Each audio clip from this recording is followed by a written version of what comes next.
There's something every xBloom Studio review is not telling you.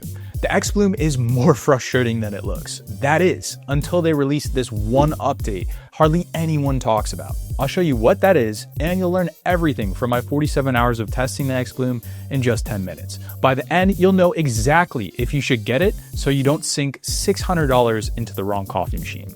First, let's unbox this thing in 3, 2, 1.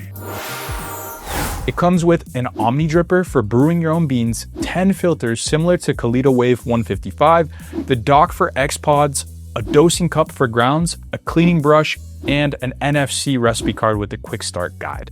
On top is a sliding lid to pour your beans so dust doesn't get in the 48mm canonical burrs grinder. There's this little magnet that slides from left to right. That's where the Omni dripper or X pod dock attaches. Below, we've got a built-in scale. Around the back is a 32-ounce water tank with a guide for ground size. Next to it is a port for an external water source. Before I got an xBloom Studio, I must have watched 20 stupidly long YouTube videos that confused the shit out of me. It's a grinder, a scale, a kettle, and a pod machine all in one with limitless options. I thought you needed a PhD to operate this thing, but it's actually easier than you think. And there are 3 ways that you can use it.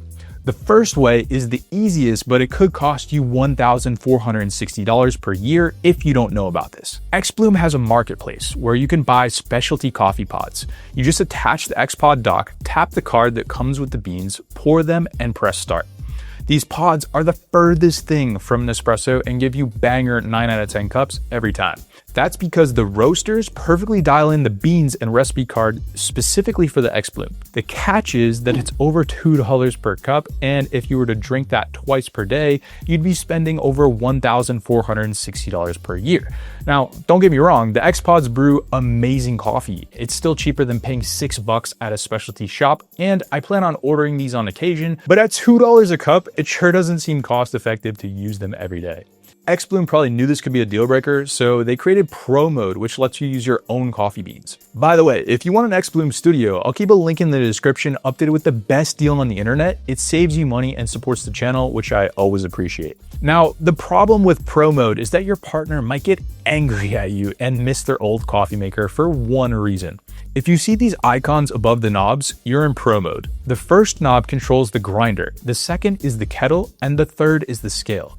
Grind lets you edit the grind size and RPMs. Brew lets you edit pour patterns and water temperature. Scale lets you tare and shows you the weight of your beans. And you can run all 3 without an app. For coffee nerds, you can tinker and experiment with all the settings to your heart's content. For your partner and non-techies that just want a simple coffee maker, it might be too complicated. They probably just want coffee, but there's too many steps. They've got to turn a knob, pick a setting, then they pick the wrong one and don't know how to get back, so they get frustrated, which frustrates you because you have to teach them a tutorial 100 times. But that's all changed thanks to this one update hardly anyone talks about.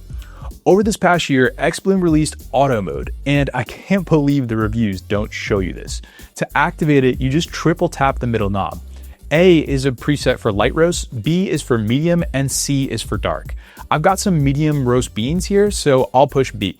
The default recipe is 15 grams, and xBloom takes care of the nerdy stuff like ratio, water volume, grind size, RPMs, and pours. All you have to do is weigh your beans, then put them in the top and press the start knob. So now even non-coffee nerds can make a 7 out of 10 pour over in under 3 minutes. And if they're coming from an espresso or a Keurig, that's like a 10 out of 10 in their world. Auto Mode has made it so simple that xBloom isn't for coffee nerds. It's for coffee nerds and their partners who can't be bothered learning anything about pour over. You get to nerd out while they get great coffee without the learning curve. Now, that sounds great for them, but what if you want more control? Well, if you want to dial in those 9 out of 10 cups, that's where the app comes in. With a push of a button, it connects via Bluetooth. You tap the machine, then Auto Mode recipes. From there, you can start replacing these with your own. You can tinker with everything from the dock, the dose, ratio, grind size, and grind speed. You can add pours, control the volume, temperature, flow, pauses, patterns, and agitation. I love the customization, but I hate the idea of being tied to an app. I don't want to whip out my phone every morning to make coffee. But with this, you just set it one time and then you don't need the app anymore. And here's a bonus tip nobody talks about. You can pre-dose bean cellars. These are tubes you fill with pre-weighted beans, so in the morning you just press, pour, and go, just like a pod. But I'd be lying if I said the xBloom xBloom Studio was perfect. There are 3 things every person needs to consider before buying the xBloom Studio. And if you ignore these, you might wind up making a $600 mistake. For a machine decked out with this much automation, there's one thing you can't easily automate about this, and it just might irk you. How many cups do you want to drink per day? For me, it's usually 1, sometimes 2, but then my girlfriend wants a cup, and then a friend visits and they want a cup too. Before you know it, this refill icon pops up more frequently than you'd like. The xBloom Studio can only make 3 cups of coffee before you have to refill it. For me, this wasn't a big deal, but it can get annoying sometimes. The engineers could have added an inch or 2 to the back and increased the water tank so we could at least get 5 cups, 1 for every weekday. Now, xBloom does have an external water connection so you can fix this. The catch is you have to buy a $129 pressure regulator and then learn how to plumb it. But this next part might be more frustrating. If you want to avoid drinking cold coffee, you'll want to pay attention to this. So the xBloom water is accurate within 2 to 3 degrees. So technically it's spot on. And if you grab your cup right when it's done brewing, it's the perfect temperature. For medium roast, you can take a big sip without burning your tongue. But if I let it sit for 3 to 4 minutes, it feels like it cools down a bit quicker than what I'm used to.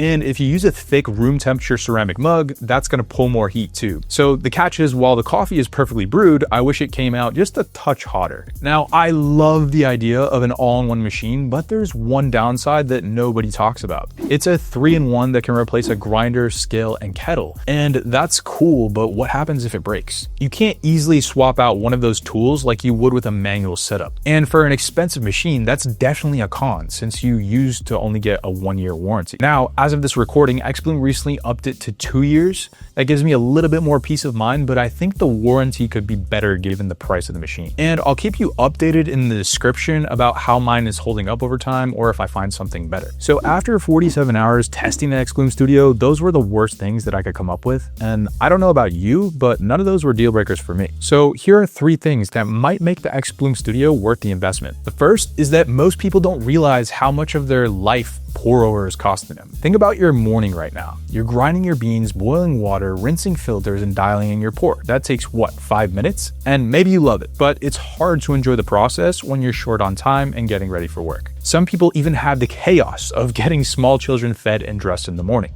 At 2 cups a day, 5 minutes each, xBloom saves you 60 hours a year. So you get 60 hours of your life back, buy your coffee, and you don't have to rush in the morning. But honestly, that's not even close to being the best part. As someone who's starting to dabble in pour over, it's way harder than it looks, and maybe you can relate. I've wasted hundreds of filters and grounds. Even if you're a pro, you're probably not gonna get a perfect 9 out of 10 cup every time. But with this machine, that's now possible. It's like having your own personal pour over robot who just can't f up. Once you dial in your recipes, it's always consistent. Now look, I get it, it's expensive, but when you compare how much it costs versus what you get, it makes you kind of think twice. The scale is accurate to 1/10 of a gram, that's $150. The grinder retention is less than 0.1 grams, that's $350. And a gooseneck kettle could cost you $150. So together, that's about $650 total. With the xBloom being $600, that leaves you with $50 left over. Now, can you get a decent manual setup for less? Probably. And chances are you already have some gear, but the xBloom Studio components are such a good value, it could replace that gear. Personally, it doesn't replace mine, but in a way it kind of does, which I'll explain later. But first, you might be wondering, is the xBloom worth it? Who's it for and who's it not for? If you only drink espresso or want batch brew, this probably isn't for you because it doesn't do those things. But if you're a pour over enthusiast looking to save some time during the week, it's been worth it for me. It doesn't completely replace my old setup. On the weekends, I brew with my existing gear and tinker with the xBloom because I can enjoy the process without feeling rushed. During the week, when things get hectic, me and my girlfriend use xBloom auto mode. I'm happy because I can tinker, and she's happy because she gets better coffee than an espresso pod with a push of a button. If you decide you want one, I'll keep a link in the description updated with the best current deal.